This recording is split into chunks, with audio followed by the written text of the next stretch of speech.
Ju njohim me edicionin informativ të lajmeve. Kjo është Radio 7.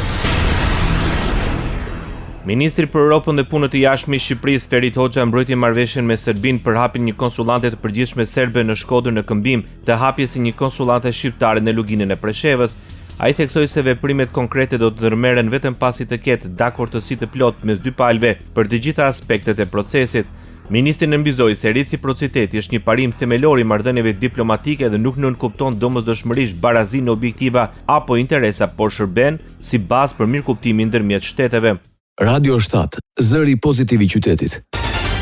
Kryetari i Bashkimit Demokratik për Integrim Ali Ahmeti paralajmëron nisma për të paditur në gjykatën ndërkombëtare të Hakës ushtrinë çlirimtare kombëtare. Në intervistë televizive ai paralajmëroi se rihapja e çështjeve të mbyllura më shumë se 20 vite më parë rrezikon të shkaktojë më shumë dhimbje pasi preken plagët e vjetra të shoqërisë. Ka iniciativë në gjykatën kushtetuese për të hapur çështjet e tribunalit të Hagës për të paditur ushtria çlirimtare kombëtare në tribunalin ndërkombëtar të Hagës për krime lufte dhe te kjo e fundit, jo që mua më frigon, por të hapish plagë të vjetra, dhimbja është më e madhe se sa kur hapet një plagë e re. Duke u ndalur tek zbatimi i marrëveshjes së Orit, Ahmeti tha se partitë shqiptare kanë mbajtur peshën kryesore në avancimin dhe promovimin e saj. Në të njëjtën kohë ai kritikoi subjektet politike maqedonase duke vlerësuar se nuk janë angazhuar mjaftueshëm për t'u shpjeguar qytetarëve maqedonas rëndësinë e kësaj marrëveshje.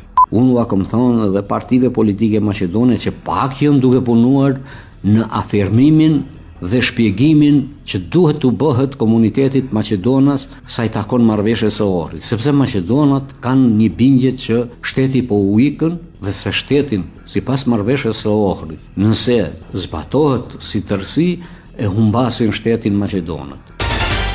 Maqedonia e Veriut dhe Bullgaria kanë arritur një marrëveshje për aktivitetet që lidhen me ndërtimin e tunelit e korridor ndërkufitar në korridorin 8, një projekt me rëndësi strategjike për lidhjen rajonale. Lajmin e bëri të ditur zëvendës ministre e transportit Kaltrina Zekolli Shaqiri, e cila bashkëkryesoi në Sofje takimin e parë të grupit të përbashkët të punës mes dy vendeve. Sipas saj, palët do akorduan për dinamikën e aktiviteteve dhe detyrat konkrete të institucioneve përgjegjëse, koordinimin teknik dhe sigurimin e mbështetjes financiare me synim për shpejtimin e realizimit të projektit. Zekolli Shaqiri theksoi se tuneli e korridor ndërkufitar do të lidh rrjetet e korridore të Maqedonisë së Veriut dhe Bullgarisë, duke mundësuar transport më të shpejtë dhe më efikas të mallrave dhe udhëtarëve, si dhe duke forcuar bashkëpunim ekonomik dhe lidhshmërinë rajonale.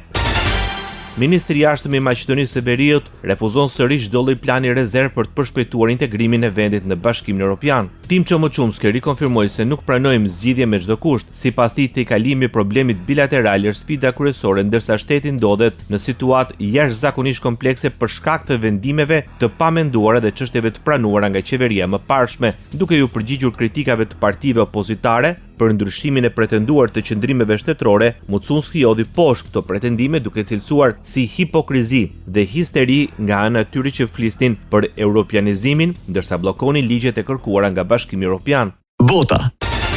Presidenti i Shteteve të Bashkuara të Amerikës Donald Trump deklaroi se Izraeli dhe Hamasi kanë arritur një marrëveshje për fazën e dytë të luftës në ripin e Gazas, e cila parashikon çarmatimin e plotë të Hamasit dhe të gjitha grupeve të tjera të armatosura në enklavën palestineze. Përmes një postimi në platformën Truth Social, Trump e cilësoi marrëveshjen si një hap historik drejt paqes. Sipas presidentit amerikan, pas përfundimit të procesit të çarmatimit, forcat izraelite do të tërhiqen nga ripi i Gazës, ndërsa një forcë ndërkombëtare stabilizimi do të bashkëpunojë me një forcë të re policore palestineze për garantimin e sigurisë në territor, në dobi të banorëve të Gazës dhe vendeve fqinje.